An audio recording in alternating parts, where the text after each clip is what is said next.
قبر کے عذاب سے نجات ایک آسان عمل۔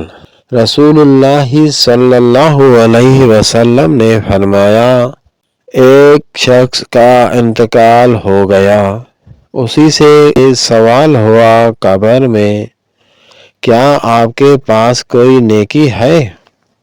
تو اسی نے جواب دیا، میں خرید فروخت کرتا تھا، اگر کسی کے اوپر میرا قرضہ ہو جاتا تو میں دیکھتا تھا، اگر وہ لوگ مالدار ہوتے تو میں ان کو مہلت دیا کرتا تھا تاکہ وہ بعد میں مجھے قرضہ دیتے، اگر وہ تنگ دست ہوتے تو میں ان کو معاف کر دیا کرتا تھا۔ اللہ تبارک و تعالی نے اسی نیکی کی وجہ سے اس کی بخشش کر دی۔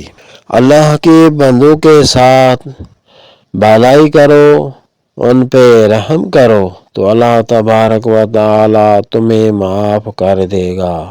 اللہ تبارک و تعالی سے دعا ہے، اپنے محبوب کے صدقے میں ہمیں بھی کوئی ایسا عمل نصیب کرے تاکہ ہمیں قبر میں آسانی ہو جائے، کیونکہ آخرت کی منزلوں میں سے قبر ایک پہلی منزل ہے، جس کی قبر میں آسانی ہو گئی تو آگے بھی انشاءاللہ آسانی ہوگی حساب کتاب میں۔